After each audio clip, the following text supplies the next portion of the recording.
पुत्र सब रण में मारे गए। फिर भी रावण में कितना अहंकार था, सारा कपिदल अटल जंग में था प्रबल, कर रहा राक्षसों का जो संहार था।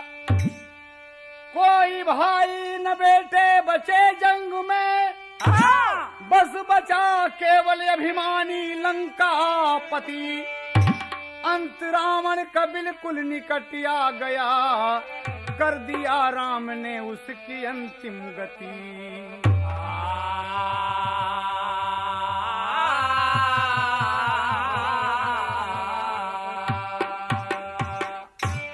ध्यान दीजिए आप सब, सुपर कैसेट तीसरी से रामचरितमानस से है। जंग में कोई नहीं बचा, सभी राम रावण युद्ध में मारे जा चुके हैं। अंतिम बेटा नारंतक का भी वध हो गया है। आज रावण स्वयं हथियार लेकर लड़ाई के मैदान में तमाम सेना के साथ उतरता है। तमाम लोग मना करते हैं, लेकिन अभिमानी लंकापति नहीं मानता। हैदर अली जुगनू एंड पार्टी से आप सुपर कैसेट में रावण वध सुने। कहना है, समर में चल पड़ा लंकेश, समर में चल पड़ा लंकेश, सेना संग में भारी है। समर में चल पड़ा लंकेश, सेना संग में भारी है। समर में चल पड़ा लंकेश, सेना संग में भारी है। समर में चल पड़ा लंकेश, सेना संग में भारी है। समर में चल पड़ा लंकेश, सेना संग में भारी है। समर में चल पड़ा लंकेश, सेना संग में भारी है।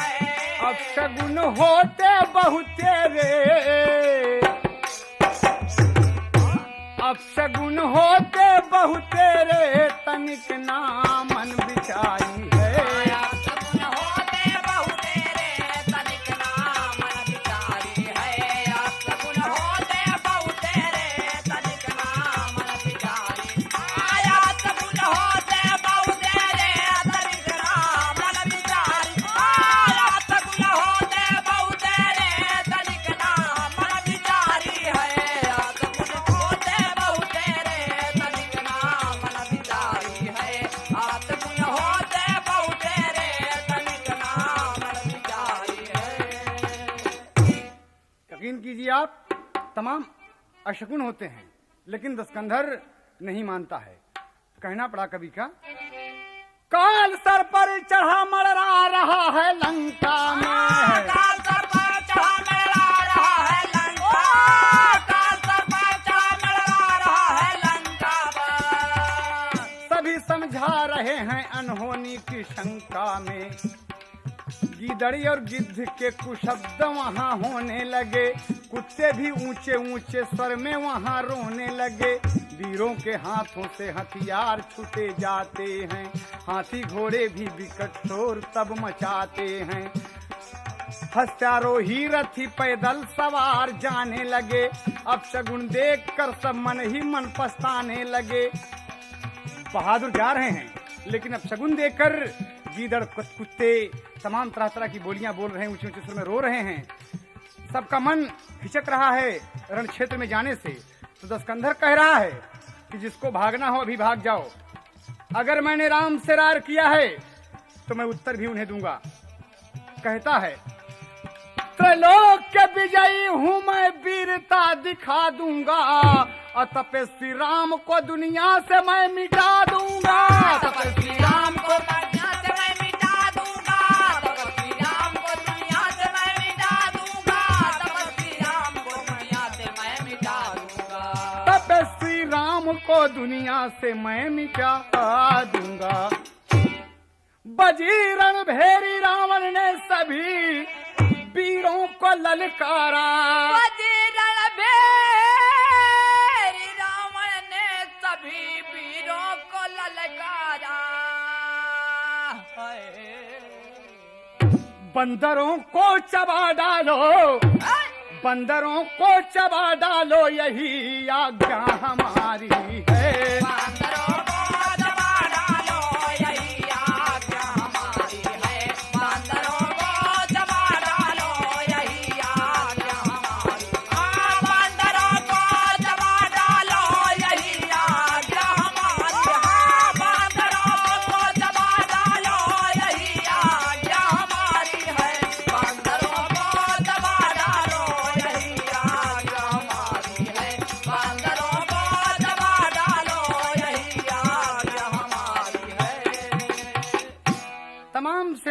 रावण चलता है। कवि को टेरी का भाव देना पड़ा।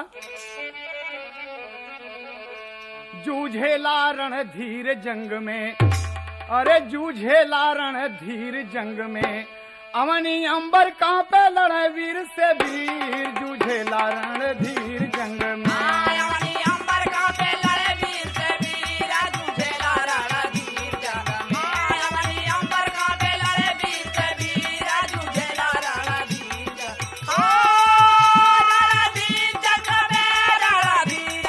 जूझेला रणधीर जंग, अवनी अंबर कांपे लड़े वीर से वीर। जूझेला रणधीर जंग, अवनी अंबर कांपे लड़े वीर से वीर। जूझेला रणधीर जंग में। हाँ धूल उड़े सूरज छिप गईले लड़ाई में।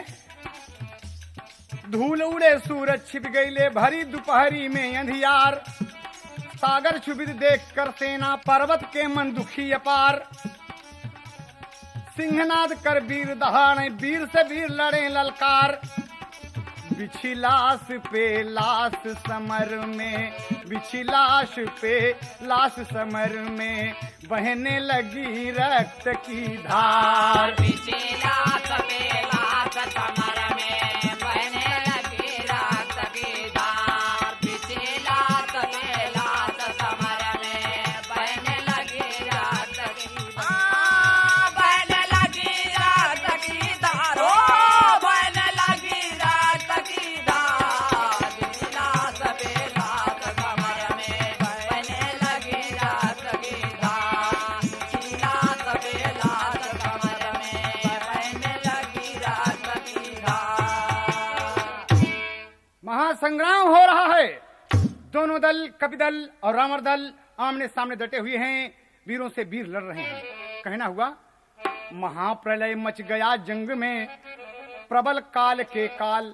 अरे कपिदल कटक संहार करत हैं, अरे बन के काल कराल हो। जूझेला रणधीर जंग में, अरे ढाल से ढाल, सूल से सूल, तीर से तीर।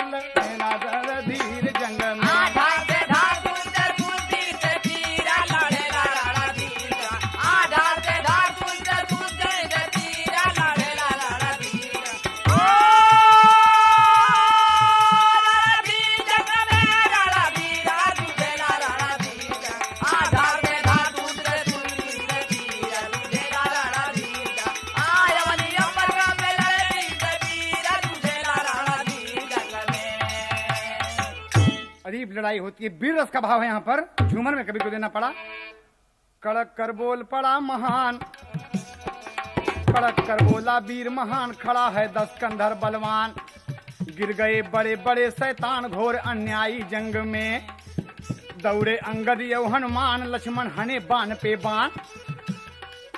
राक्षस भागे ले ले जान, बप्पा माई जंग में। चारों ओरी मार पे मार, छल कपट करते हैं गद्दार। जय जय करते सभी पुकार, झकोरा खाई जंग में। पकड़ा मारा मारा मारा, पकड़ा मारा मारा मारा। बहादुर महावीर ललकारा, बोलकर जय श्री राम का नारा। उधुम मचाई जंग में। बोल के जय श्री राम का नारा, उधुम मचाई जंग में। बोल के अयो! जय श्री राम का नारा, उधुम मचाई जंग। उधुम मचाई जंग में हो, उधुम मचाई जंग हो। उधुम मचाई जंग में हो, उधुम मचाई जंग में। बोल के जय श्री राम का नारा, उधुम मचाई जंग में। बोल के जय श्री राम का नारा, उधुम मचाई जंग में। बाबूजी महावीर जी जय श्री राम का नारा लगाकर रण क्षेत्र में कूद पड़े। तमाम नल नील अंगद बांदरी सेना दौड़ पड़ी, राक्षसों की सेना दौड़ पड़ी और एक दूसरे का संहार कर रहे हैं। बाबूजी विभीषण को एक बात देखकर चिंता हुई और मर्यादा पुरुषोत्तम के पास पहुंचते हैं और क्या कहते हैं कि हे राम, कहा क्या है भक्त विभीषण, बोलो। चौपाई में गोस्वामी जी कहते हैं, ओ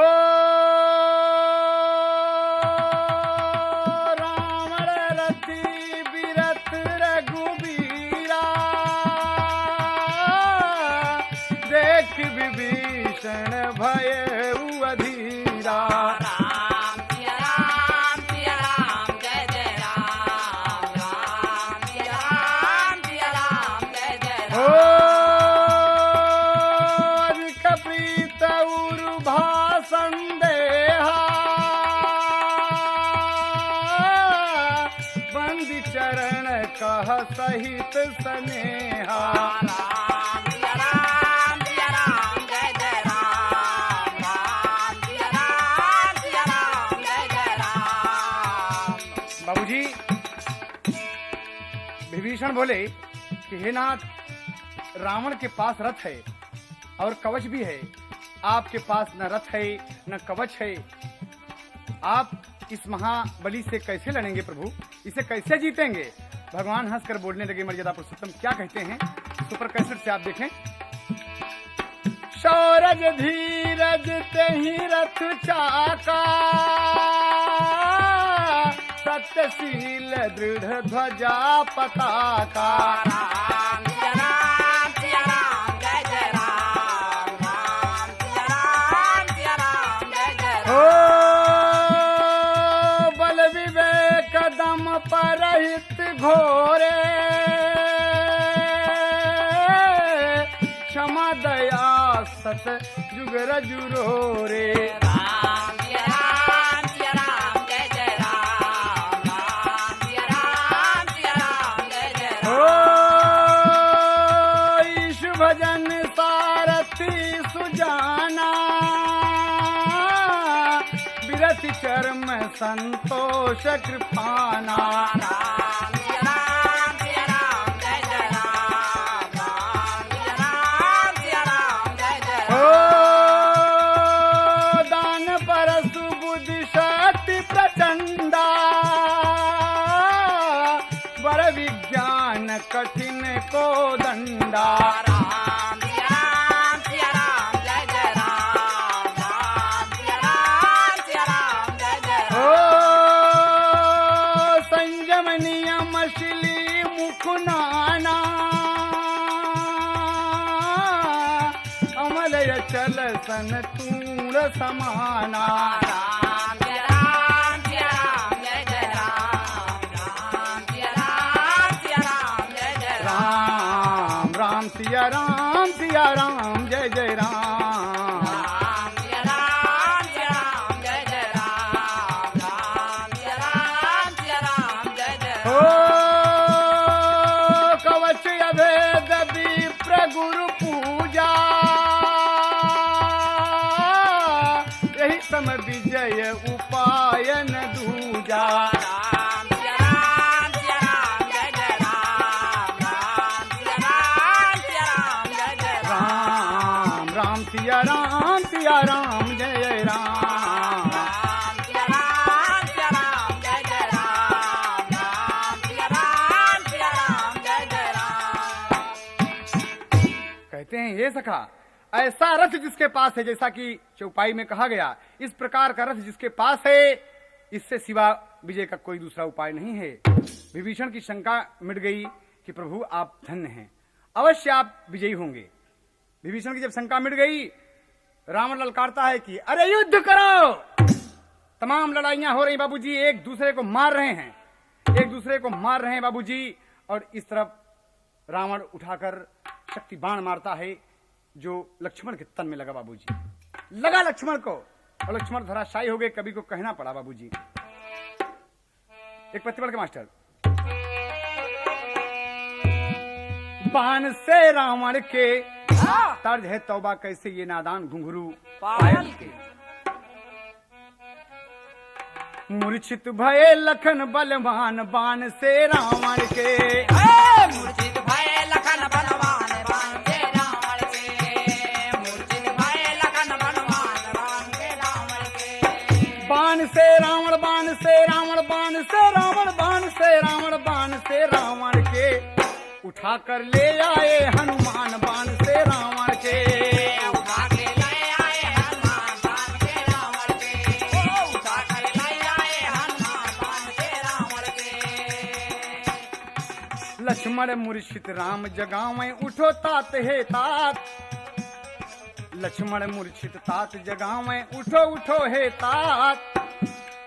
लक्ष्मण की मूर्छा जब जागी, बन गई बिगड़ी बात, बाण से रावण के। बाण से रावण के कटक में छाई खुशी महान, बाण से रावण के।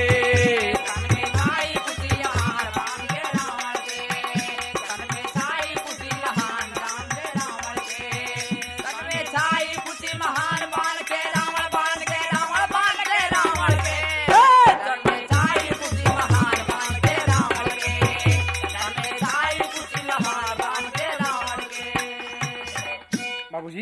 जब लक्ष्मण को होश आया, मर्यादा पुरुषोत्तम पुकारे, भैया बार बार शक्ति बाण का लगना कैसे होगा?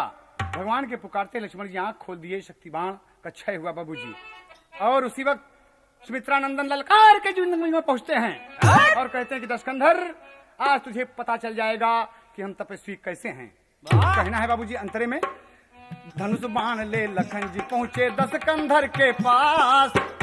हाँ, 100 बाण हृदय में मारे, गिर गया रावण खास बाण से रावण के, बाण से रावण के उठाकर ले गए दरमियान बाण से रावण के।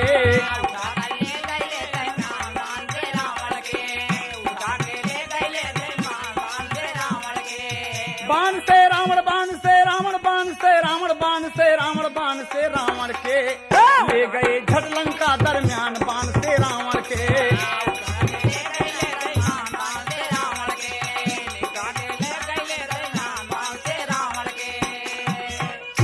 बाबूजी रावण मूर्छित लंका में पहुंचा, उठाकर सुमित्रा नंदन बाण मारे और ये धराशायी हो गया।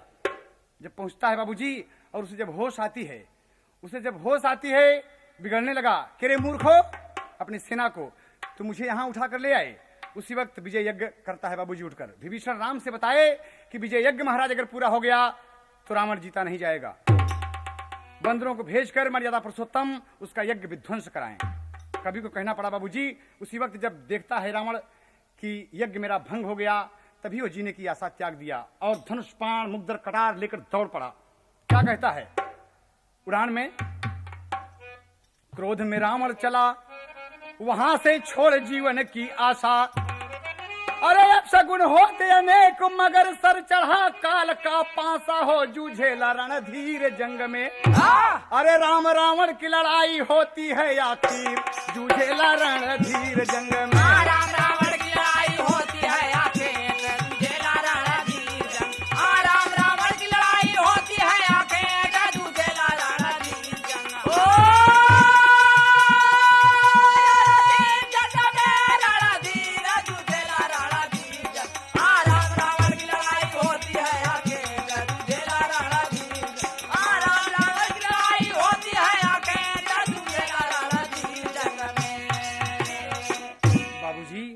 राम बाण से रावण का सर काट देते हैं, मगर रावण का सिर जुड़ जाता है। रावण अपनी माया फैलाता है, रावण हंसता है, हाहाकार करता है, अरे राम तपस्वी, आज मैं तुझे मिटा दूंगा। मर्यादा पुरुषोत्तम बड़े चिंता में है कि कमाल की बात है कि मैं बार बार इसका सर काटता हूं और बार बार जुड़ जाता है। अगर ये मरेगा नहीं तो विभीषण को लंका का राजा कैसे बनाऊंगा मैं। बड़ी चिंता हुई। 18 दिन जब लड़ाई हो गई बाबूजी, 18 दिन जब बीत गए, मर्यादा पुरुषोत्तम तब अचानक विभीषण की तरफ देखते हैं और क्या देखते हैं बाबूजी, बड़ा मन व्यथित है। कहते हैं, देखें विभीषण की ओर रघुराई, बतावा भाई रावण कैसे कमरी है। बतावा भाई रावण कैसे कमरी है, बतावा भाई रावण कैसे कमरी। बतावा भाई रावण कैसे कमरी, बतावा भाई रावण कैसे कमरी है, बतावा भाई रावण कैसे कमरी है, बतावा भाई रावण कैसे कमरी है। भक्त विभीषण बतावा लागल भेदावा, भक्त विभीषण बतावा लागे भेदावा, भक्त विभीषण बतावा लागे भेदावा। अमृत का कुंड यही हो, अमृत का कुंड समान करे बेटावा, अमृत का कुंडा समान करे बेटावा, अमृत का कुंडा समान करे बेटावा। नाभि में है अमृत कहे समझाई, बतावा भाई रावण कैसे कमरी है। बतावा भाई रावण कैसे कमरी है, बतावा भाई रावण कैसे कमरी है। बतावा भाई रावण कैसे कमरी, बतावा भाई रावण कैसे कमरी है, बतावा भाई रावण कैसे कमरी है, बतावा भाई रावण कैसे कमरी है। जब तक नाभि में लागे न बनावा जब तक नाभि में लागे न बनावा, जब तक नाभि में लागे न बनावा, तब तक रावण का होए ना बधनवा, तब तक रावण का होए ना बधनवा, तब तक रावण का होए ना बधनवा। नाभि का अमृतता पहले सखाई बतावा बीरना ऐसे ना भाई रावण कैसे अयो! बतावा भाई रावण कैसे बतावा भाई रावण कैसे बतावा भाई रावण कैसे मरी है, बतावा भाई रावण कैसे मरी है, बतावा भाई रावण कैसे मरी है। विभीषण बताए कि ये भगवान एकरे पेट में नाभि में अमृत कुंड है, जब तक वो उसका शोषण आप नहीं करेंगे वो सूख नहीं जाएगा, तब तक ये नहीं मरेगा। मर्यादा पुरुषोत्तम जान पाए बाबूजी तो खुशी छा गई तमाम कपिदल में, तमाम सेना में। और मर्यादा पुरुषोत्तम आज सच के बाबूजी धनुष पर 31 बाण लेकर मर्यादा पुरुषोत्तम कूद पड़े रण में। और क्या कहते हैं कि रावण आज तेरा आखिरी दिन है। बाबूजी कहना हुआ पापड़ में भाव लगा, अरे मौत का जब सुन पाए रघुराई जाने तब रन ठाने हो, और रावण किसी का बात इधर ना माने तब रन ठाने हो। रावण किसी का बात इधर न माने तब रंधाने हो, रावण किसी का बात न माने रावण ठाने, रावण किसी का बात न माने रावण ठाने, तब रंधाने हो, रावण किसी का बात न माने तब रंधाने हो, रावण किसी का बात न माने तब रंधाने हो। बाबूजी लड़ाई विकट हो रही है, विकट संग्राम होता है। कहना है कि राम रावण युद्ध राम रावण के समान है, कोई न वो उपमा इसकी जाने कुल जहान है। बाबूजी राम रावण की लड़ाई राम रावण के समान है, इसकी कोई उपमा नहीं दी जा सकती बाबूजी। अरे रामचंद्र जी धनुष उठा कर ताने तब रण ठाने हो, और लगे राम जी तीर पे तीर चलाने तब रण ठाने हो। लगे राम जी तीर पे तीर चलाने तब रंधाने हो, लगे राम जी तीर पे तीर चलाने तब लगे राम जी तीर पे तीर चलाने तब रंधाने तब रंधाने हो, लगे राम जी तीर पे तीर चलाने तब रंधाने हो, लगे राम जी तीर पे तीर चलाने तब रंधाने हो। 31 बाण धनुष पर है, एक बाण अमृत कुंड का भूखा हो, अरे नाभि में मैं राम एक बाण हने, और अमृत कुंड तब सूखा हो।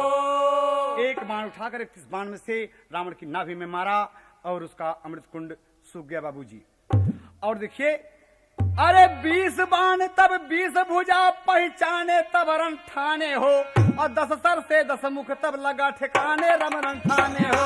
10 सर से 10 मुख तब लगा ठिकाने तब रंधाने हो, 10 सर से 10 मुख तब लगा ठिकाने तब रंधाने, 10 सर से 10 मुख तब लगा ठिकाने तब रंधाने हो, 10 सर से 10 मुख तब लगा ठिकाने तब रंधाने हो, 10 सर से 10 मुख तब लगा ठिकाने तब रंधाने हो। बाबूजी उठा के मर्यादा पुरुषोत्तम ठीक कर दिए, और रावण की 20 भुजा 10 शीश काट डाले, और एक बाण से अमृत सुखाकर रावण की मृत्यु हो गई बाबूजी। लक्ष्मण जी उसी वक्त रावण कहा रहा है, बाबूजी कहना हुआ पूछने जाते हैं लक्ष्मण जी राजनीति राम के आदेश से। रावण कहता है कि लक्ष्मण राजनीति पूछते हो तो सुनो मुझसे, कभी कोई काम वादे पर मत छोड़ना। मैंने एक दिन नरकवासियों का कष्ट देखकर विचार किया था कि स्वर्ग में सीढ़ी लगवा दूंगा, लेकिन आज तक पड़ा हुआ है, नहीं लगवा पाया। मैंने सोचा था कि सागर का पानी मीठा हो जाएगा, लेकिन नहीं कर सका, आलस्य बस। और जल्दी में पाप कर्म को अपने मन में नहीं ग्रहण करना चाहिए। यदि मैंने जल्दी में जानकी का हरण न किया होता तो मेरी ये दुर्गति न होती लक्ष्मण। बाबूजी कहना हुआ, बड़े विचार की बात है कि चैत्र सुदी 14 के दिन राम के द्वारा बाबूजी रावण की मृत्यु हुई, और मंदोदरी के पास जब शीश पहुंचता है तो कहना हुआ यहां पर तमाम पटरानियां रो रही हैं, हा राम, हा स्वामी, हा बलधारी, हा लंकापति, रो रही बाबूजी। कवि का कहना है यहां पर अंतिम भाव में हाँ है अरे राम राम कई के स्वर्ग को सिधाया बीरवा, अपने पाप कर्म को अपने हाथ मिटाया बीरवा। अपने पाप कर्म को अपने हाथ मिटाया बीरवा, अपने पाप कर्म को अपने हाथ मिटाया बीरवा, अपने पाप कर्म को अपने हाथ मिटाया बीरवा, हो राम मिटाया बीरवा, अपने पाप कर्म को अपने हाथ मिटाया बीरवा, अपने पाप कर्म को अपने हाथ मिटाया बीरवा। शूरवीर रणधीर बांकुड़ा पंडित महाज्ञानी, किया ऐसन पाप जैसे धरती गरु आनी। अरे पर नारी के कारण अरे प्राण हल गवाया मितवा, अपने पाप कर्म को अपने हाथ मिटाया बीरवा। अपने पाप कर्म को अपने हाथ मिटाया बीरवा, अपने पाप कर्म को अपने हाथ मिटाया बीरवा, मिटाया बीरवा, हो मिटाया बीरवा, मिटाया बीरवा, अपने पाप कर्म को अपने हाथ मिटाया बीरवा, अपने पाप कर्म को अपने हाथ मिटाया बीरवा। तमाम लंकावासी दुखी हैं बाबूजी, और कपिदल आज सुख पा रहा है। देवता मगन नाचे दुंदुबी बजाई, असुमन बरसावे नभ धरती हरसाई। बाबूजी आज तमाम चारों ओर खुशी छाई है। आज पापी से धरती का भार मिट गया। धरती आज खुश है कि आज पापी का निधन हो गया। और कहना है बाबूजी, हाय हाय हाय, अरे लक्ष्मण देवता सुमन बरसावे धरती हरसाई, अरे पाप धरती से राम ने हटाया बीरवा, अपने पाप कर्म को अपने हाथ मिटाया बीरवा। अपने पाप कर्म को अपने हाथ मिटाया बीरवा, अपने पाप कर्म को अपने हाथ मिटाया मिटाया बीरवा, हो मिटाया बीरवा, मिटाया बीरवा, अपने पाप कर्म को अपने हाथ मिटाया बीरवा, अपने पाप कर्म को अपने हाथ मिटाया बीरवा। लक्ष्मण हनुमान झट लंका में आए, और लंका का राजा विभीषण को बनाए। बाबूजी राज तिलक कर दिया, राजाभिषेक, लंकापति विभीषण हो गए। भगवान की प्रतिज्ञा पूरी हुई। अरे अपनी प्राण प्यारी सीता को तब पाया बीरवा, अपने हाथे अपने पाप कर्म को गाया बीरवा। अपने हाथे अपने पाप कर्म को गाया बीरवा, अपने हाथे अपने पाप कर्म मिटाया मिटाया बीरवा, राम मिटाया बीरवा, हो राम मिटाया बीरवा, अपने हाथे अपने पाप कर्म मिटाया बीरवा, अपने हाथे अपने पाप कर्म मिटाया बीरवा। बाबूजी जानकी को लिए साथ में आज पापी मर गया। राजा विभीषण हुए लंका के। ये रावण वध आप सुपर कैसेट इंडस्ट्रीज से हैदर अली जुगनू और उनके साथियों की आवाज में सुने बाबूजी। अंतिम शब्दों में, राम को पाके जनक दुलारी सीता नीर बहावे, राम धार कह हैदर अली से राम जी अति सुख पावे, जूझेला रणधीर जंग में राम के हाथे रावण बद सुंदर तकदीर, जूझेला रणधीर जंग में है। राम के हाथे रावण बद सुंदर तकदीर, जूझेला रणधीर जंग में। राम के हाथे रावण बद सुंदर तकदीर, जूझेला रणधीर जंग में।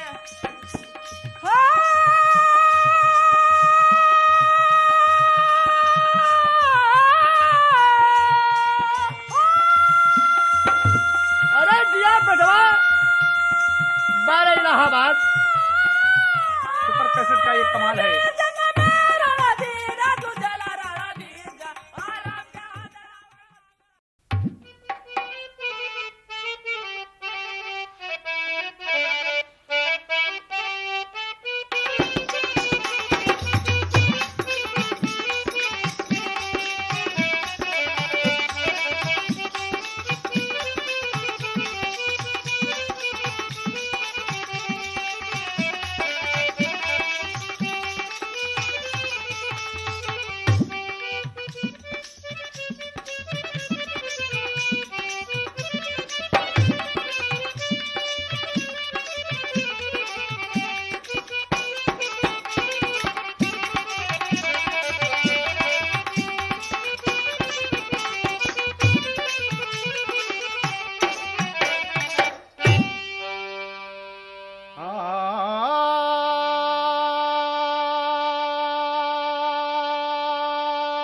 पापियों से धरा का मिटा भार जब, तब विभीषण से बोले श्री राम जी, शांति सुख से रहो भक्त लंका में, अब मैं तो जाऊंगा अपने अवध धाम जी।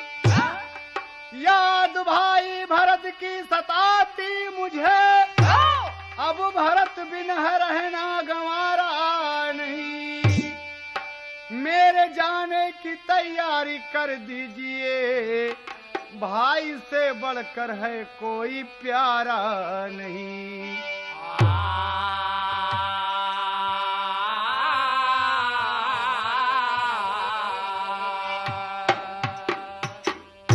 सुपर कैसेट से आप सुने राम राज्य गद्दी।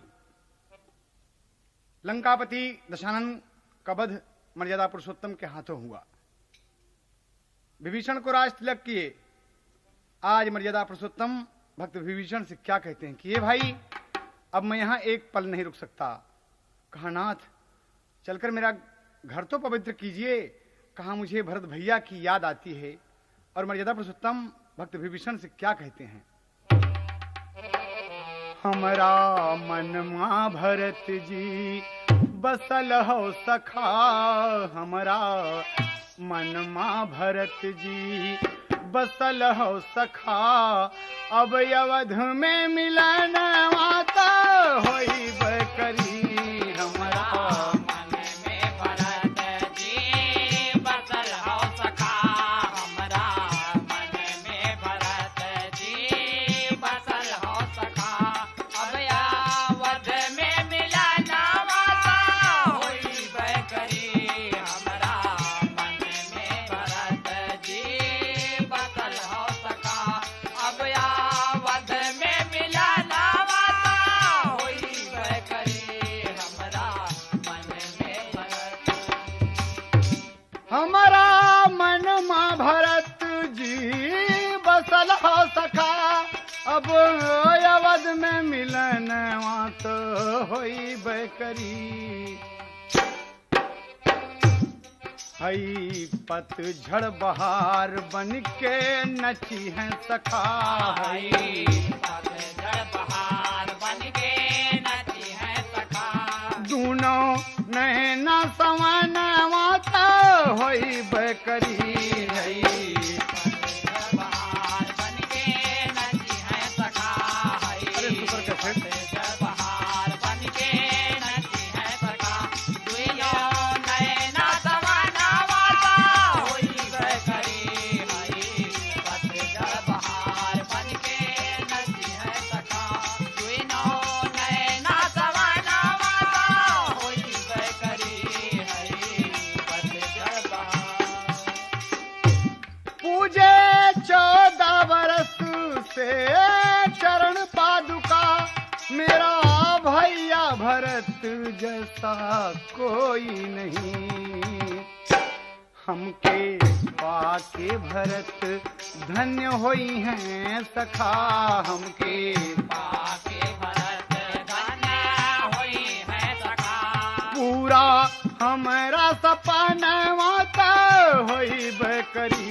हमके पाके भरत धन्य होई है सखा। हमके पाके भरत धन्य होई है सखा। पूरा हमारा सपना माता होई बकरी। हमके पाके भरत धन्य होई है सखा। पूरा हमारा सपना माता होई बकरी। हमके पाके भरत। एक एक पल चैन पड़ता नहीं है यहाँ, अब ना देरी करो तुमसे अनुरोध है। दौड़ के अपने भैया से, भाई का कितना ममत्व है, ध्यान दें आप सब। दौड़ करे अपने भैया से मिलब सखा दौड़े करे अपने भैया से मिले बैसखा दौड़े करे अपने भैया से मिले बैसखा प्रीति पावन चरण माता होई बकरी दौड़े करे अपने भैया से मिले बैसखा दौड़े करे अपने भैया से मिले बैसखा पीते पावन चरण माता होई बैकरी दौड़े करे अपने भैया से मिले बैसखा पीते पावन चरण माता होई बैकरी दौड़े करे अपने भैया हम भरत से गले जब मिलेंगे सखा बाहों में भर के भैया का मुख चूमेंगे जानकी और लखन संग हम जाएंगे जानकी और लखन संग हम जाएंगे जानकी और लखन संग हम जाएंगे हैदर तोहरा तरान माता होई बकरी जानकी और लखन संग हम जाएंगे जानकी और लखन संग हम जाएंगे हैदर तोहरा तराना माता होई बैकरी जानकी और लखन संग हम जाएंगे हैदर तोहरा तराना माता होई बैकरी जानकी और लखन बाबूजी विभीषण मर्यादा पुरुषोत्तम का भरत के प्रति प्रेम देखकर गदगद हो गए और उसी वक्त पुष्पक विमान आया। राम लक्ष्मण तथा जानकी जी विमान में बैठ गए। बाबूजी तमाम कविदल साथ में चल पड़ा। विभीषण देख रहे हैं और रामचंद्र जी सीता को रणस्थल दिखाते हैं कि यहाँ कुंभकर्ण मारा गया, यहाँ मेघनाथ मारा गया। तमाम बहादुरों को दिखाते हैं और दिखाते हुए चलते हैं। बाबूजी लंका से आप प्रस्थान किए, चित्रकूट आए, गंगा जी का दर्शन किए और वहां से फिर प्रयागराज त्रिवेणी में स्नान करके भगवान अयोध्या को प्रणाम करके प्रस्थान किए। तो एक तर्ज कवि को देना पड़ा। बाबूजी विमान चल रहा है, तमाम कविदल लगे हुए हैं साथ में। राम हनुमान जी से बोले बचनिया, राम हनुमान जी से बोले बचनिया, जाओ भरत जी के पास, हाय दैया हियरा में उठे लाहुला, हाय दैया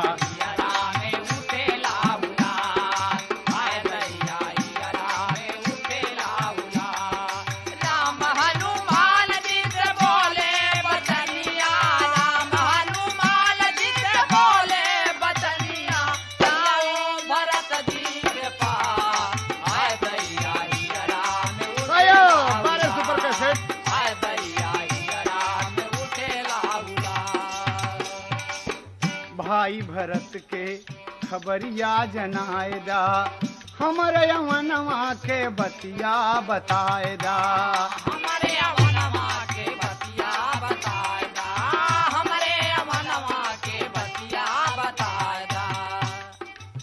भैया कहलिया लियावा बजरंगी, भैया के हलिया लियावा बजरंगी, भैया के हलिया लियावा बजरंगी, पूरा करा हमरा के आस, हाय दैया हियरा में उठे लाहिला, हाय दैया हियरा में उठे लाहुला, हाय दैया हियरा में उठे लाहुला।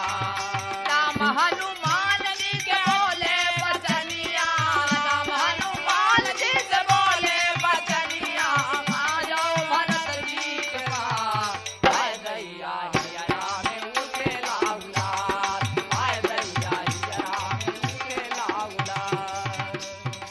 कहना है बाबूजी यहाँ पर कि हे भाई हम अयोध्या तो आ गए हैं, लेकिन हनुमान जी आप भेष बनाकर ब्राह्मण का जाओ और हमारे भरत जी को देखो कि क्या कर रहे हैं। अगर उनके मन में तनिक भी राज करने की इच्छा है तो मैं अयोध्या नहीं जाऊंगा। जाओ बजरंगी देख के आओ। बजरंगी चल पड़े बाबूजी।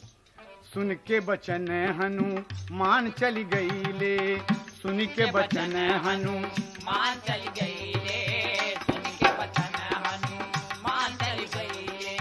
भक्त भरत जी की कुटिया पे अइले। भक्त भरत जी के कुटिया पे आई। जय हो जय हो। भरत जी के कुटिया पे आई। क्या देखते हैं? ओह! उसके सनवा पे बैठल बिरनवा, के सनवा पे बैठल बिरनवा, के सनवा पे बैठल बिरनवा। राम राम कहे हर सांस, हाय दैया हाय दैया हाय दैया, हियरा में उठला उलास। हाय दैया हियरा में उठेला उलास, हाय दैया हियरा में उठेला उलास। बाबूजी जब देखे ब्राह्मण भेष में हनुमान जी कि भरत जी राम राम कह रहे हैं, कुशासन पर बैठे हुए हैं बाबूजी, तो भाई के प्रति प्रेम देखकर भरत का हनुमान जी रोने लगे बाबूजी। और वहां से तुरंत चलते हैं और भरत जी के एकदम नजदीक आते हैं और देखते क्या है कि राम के वियोगवा में भाई दुबरैले, पवन सुत नैना से हंसुआ बहैले। पवन सुत नामा से हंसुआ बहैले, पवन सुत नामा से हंसुआ बहैले। भाई भरत जैसा भाई न कोई, भाई भरत जैसा भाई न कोई, भाई भरत जैसा भाई न कोई। बुझ गईली हियरा के प्यास, हाय दैया हाय दैया हाय दैया, हियरा में उठेला हुलास। हाय दैया हियरा में उठेला उलास, हाय दैया हियरा में उठेला उलास। बाबूजी गौर करने की बात है, हनुमान जी ब्राह्मण के भेष में भरत का प्रति प्रेम देखकर, अगाध प्रेम देखकर उनके नैनों से आंसू बहने लगे और चुपके से भरत जी के कान में कहते हैं कि ये भरत जी, रघुनाथ जी लक्ष्मण जानकी के सहित राक्षसों को मारकर अयोध्या आए हैं। ये भरत, भरत आंख खोलो। और जैसे भरत के शरीर में किसी ने अमृत खोल दिया हो बाबूजी, भरत बोले, अरे ब्राह्मण भेष में आप कौन हैं? आप कौन हैं? बार बार मेरा भैया कहाँ है, मेरे भाई कहाँ हैं, लक्ष्मण कहाँ हैं, माँ जानकी कहाँ हैं? और क्या कहते हैं बाबूजी, तार देख लगा था। ब्राह्मण के भेषवा में हरला कलसवा, अरे का हुए तोहरा के नाम, हे बाबा कहवा हमार भैया राम, हे बाबा कहवा हमार भैया राम, हे बाबा कहवा हमार भैया राम। ब्राह्मण के भेषिया में हम हनुमान हो, लंका के जीत आई गए भगवान हो। ब्राह्मण के भेषिया में हम हनुमान हो, लंका के जीत जय हो आए हनुमान। जय हो जय हो। ब्राह्मण के भेषिया में हम हनुमान हो, लंका के जीत आए भगवान हो। तोहरी प्रीतिया से छतिया जुड़ैली, राम के सिवा न कोई काम, ए बाबा कहवा हमार भैया राम, हे बाबा कहवा हमार भैया राम, हे बाबा कहवा हमार भैया राम। हाँ, हे बाबा कहवा हमार भैया राम, ओ हे बाबा कहवा हमार भैया राम, हे बाबा कहवा हमार भैया राम, हे बाबा कहवा हमार भैया राम। पुलकित भइल भाई भरत जी के तनवा, पुलकित भइल भाई भरत जी के तनवा, हनुमत का गले से लगैले बिरनवा, हनुमत का गले से लगैले बिरनवा, हनुमत का गले से लगैले बिरनवा। भरत जी का सगरा कल सवाहराएगा, भरत जी का सगरा कल सवाहराएगा, भरत जी का सगरा कल सवाहराएगा। सेवा में हाजिर गुलाम, हे बाबा कहवा हमार भैया राम, हे बाबा कहवा हमार भैया राम, हे बाबा कहवा हमार भैया राम। हाँ, हे बाबा कहवा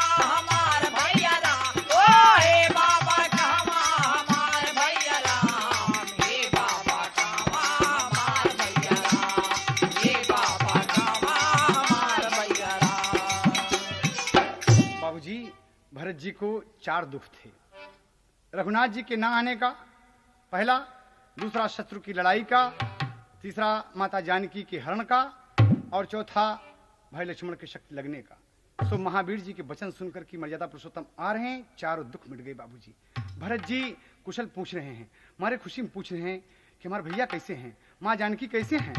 हनुमान तुम धन्य हो, मैं तुम्हें क्या पुरस्कार दूं। तुम रामचरित सुनाओ हनुमान, यही मेरा पुरस्कार है। रामचरित सुनाकर बाबूजी हनुमान जी चल दिए।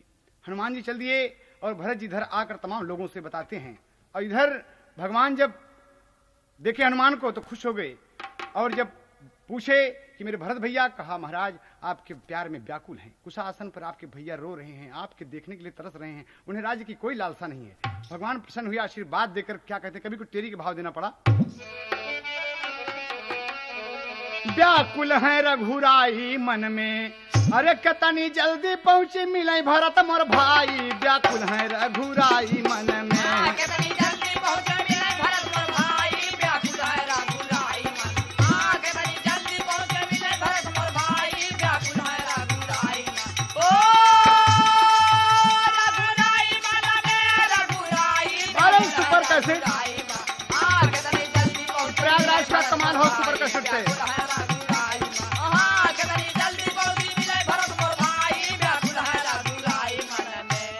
भरत अयोध्या में आए, सब समाचार बतलाते हैं।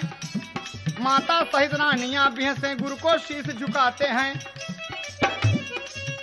सही हो। फिर मंदिर में पूजा करके मन ही मन हर्षाते हैं। चहुं दिस खबर अयोध्या में है, चहुं दिस खबर अयोध्या में है, रामचंद्र जी आते हैं। चहुं दिस खबर अयोध्या में है, रामचंद्र जी आते हैं। चहुं दिस खबर अयोध्या में है, रामचंद्र जी आते हैं। दौड़ पड़े नर नारी जैसे तैसे बाल गोपाल, अरे जय श्री राम कहें सब मुख से। अरे अवध नगर खुशहाल हो, व्याकुल है रघुराई मन में। अरे लाल का आवन सुन के माता कुशल मनाई। व्याकुल है रघुराई मन में।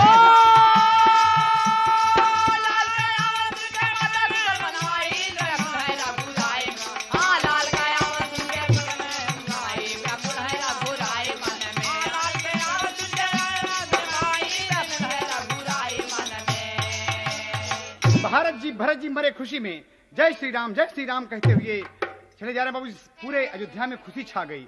और इधर श्री रामचंद्र जी कह रहे हैं, विमान चला बाबूजी।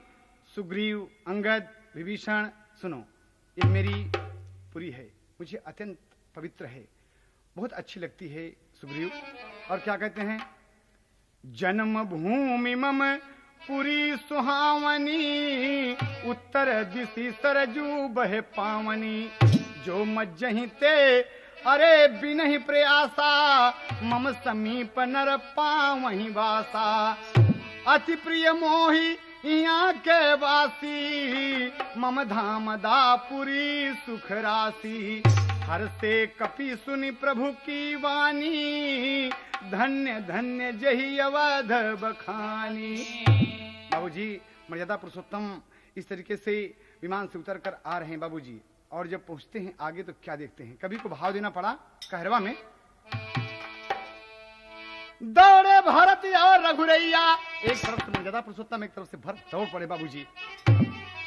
दौड़े भरत और रघुरैया, अरे कतनी पावन है समैया। भरत जी गिर पड़े अपने भैया के चरणवा। भरत जी गिर पड़े अपने भैया के चरणवा। भरत जी गिर पड़े अपने भैया के चरणवा। भरत जी गिर पड़े, भरत जी गिर पड़े, ओ भरत जी गिर पड़े, हो राम भरत जी गिर पड़े अपने भैया के चरणवा। भरत जी गिर पड़े अपने भैया के चरणवा। भरत जी गिर पड़े। राम भरत को उठा लिए, राम भरत को उठा लिए और प्यार से गले लगाए। अरे बाह में जकड़ लिया भैया को, अरे नैना नीर बहाए पाए। निर्धन जस खजनवा। भरत जी गिर पड़े। सही मुन्ना। दुर्बल तन मन दुखित राम जी हिचकी बांध के रोए। अरे कहे भरत हम याद में तोरे कभो न चैन से सोए खोए, राम वियोग में तनावा भरत जी चल पड़े।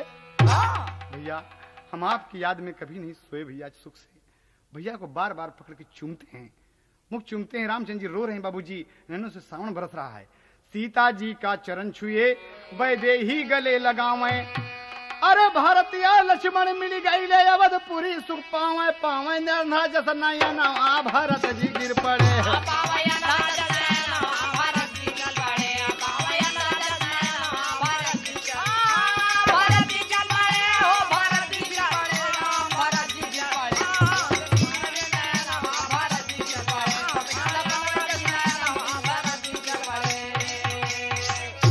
कौशल्या और सुमित्रा को फिर सभी किए प्रणाम। अरे छोटी माता से मिलने जब गए कैकेयी धाम हो, व्याकुल है रघुराई मनमा। अरे राम जी चरण छुए कैकेयी हृदय लगाई। बाबूजी कैकेयी माँ खुश हो गई, राम जी गिरे चरण पर रो रहे हैं, माँ पकड़ के अपने बेटे को हृदय से लगा लिया। आज सब दुख मिल गया। श्री राम जी भरत से कुशल पूछते हैं लौटकर कि भैया सब ठीक तो है ना? कि हाँ भैया सब ठीक है। भरत से कुछ बोला नहीं जाता, बाबूजी रो रहे हैं। और का कहते कि हमार भैया अब कतहू ना जई है, हमार भैया अब कतहू ना जई है, हमार भैया अब कतहू ना जई है। जई है अगर तो भरत का न पई है, हमार भैया अब कतहू ना जई है, हमार भैया अब कतहू ना जई है, हमार भैया अब कतहू ना जई है। भैया के चरणों में नैना गड़ाऊं, 14 बरस से हम पूजल खड़ाऊं। अरे अब अपनी गोदिया में हम का सुतई हैं, हमार भैया अब कतहू ना जई है, हमार भैया अब कतहू ना जई है, हमार भैया अब कतहू ना जई है। देख के अगाध प्रेम सब रोमन लागे, भरत विधाता से अपन भाई मांगे। अरे सोई श्री राम भरत पौआ दबई है, हमार भैया अब कतहू न जई है, हमार भैया अब कतहू न जई है, हमार भैया अब कतहू न जई है। बाबूजी सब आनंद मना रहे हैं। भरत लाल की जय, बोलो रामचंद्र की जय। बाबूजी सभी जय जयकार कर रहे हैं और सब सुख पर कहना है यहाँ पर। अरे सब ही हमारा सुख पवल न हो, धन अवधि नगरिया। सब ही हमारा सुख पवल न हो, धन अवधि नगरिया। सब ही हमारा सुख पवल न हो, धन अवधि नगरिया। हाँ धन अवधि नगरिया, धन अवधि नगरिया, धन अवधि नगरिया। देवता सुमन बरसवल न हो, धन अवधि नगरिया।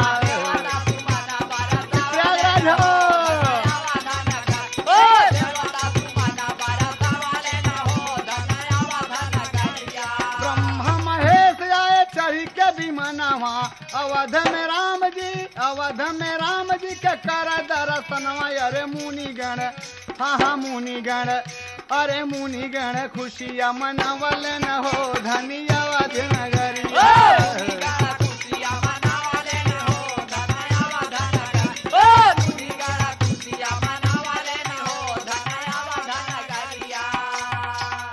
बाबूजी यहाँ पर कहना है, प्रभु बिलो की मुनि मन अनुरागा, तुरतई दिव्य सिंहासन मांगा।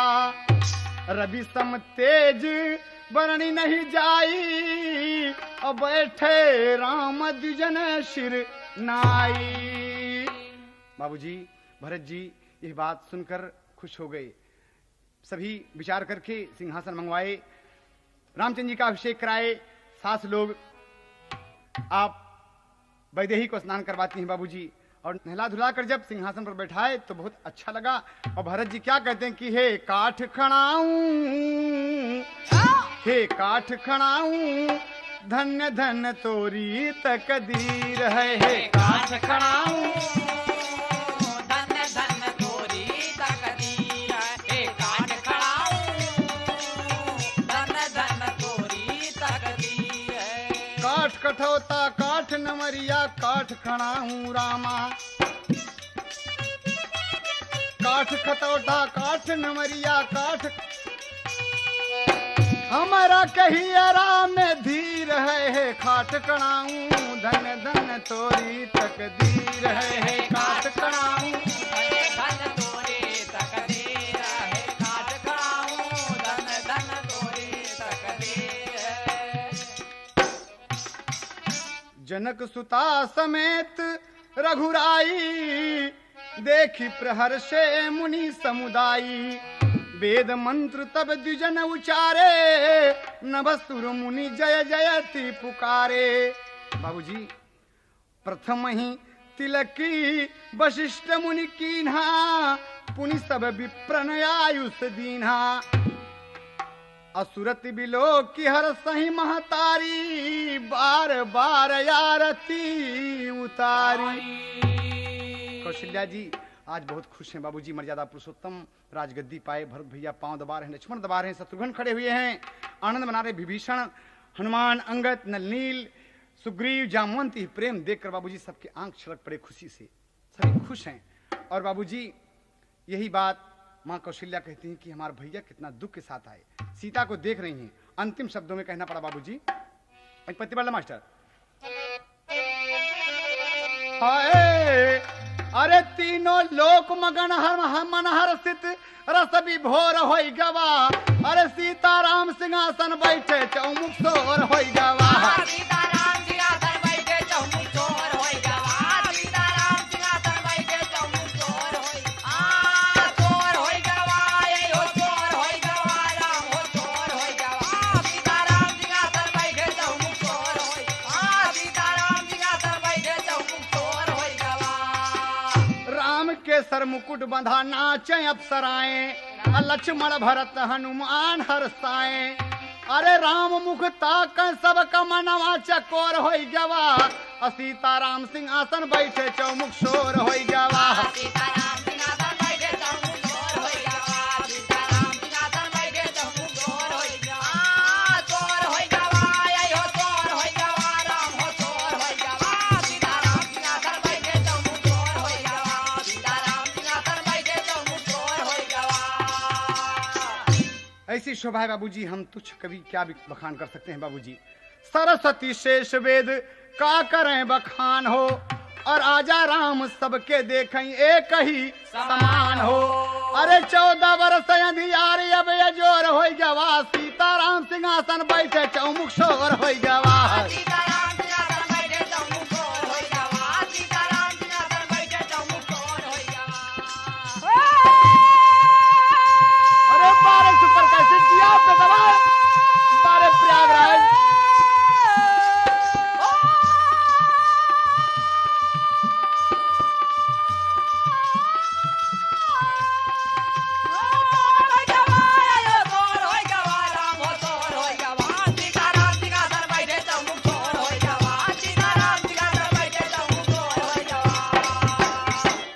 पर बैठ गए बाबूजी, और लोग जय जयकार का नारा लगाते हैं, बोलो राजा रामचंद्र की, बोलो मात जानकी की। चारों तरफ अयोध्या में जय जय जय जय का नारा लग गया बाबूजी। अंतिम शब्दों में कवि को कहना पड़ा, ये राम राजगद्दी आप super cassette industries T series से सुन रहे हैं, हैदर जुगनू और उनके साथियों के स्वर में। बाबूजी राम राजगद्दी पा गईले बिनमत राम आधार, अरे स्वामी गीतानंद संत भय जदुवंशी परिवार, व्याकुल है रघुराई मनमा, अरे हैदर अली की बहिया गहे शारदा माई, व्याकुल है रघुराई मनमा।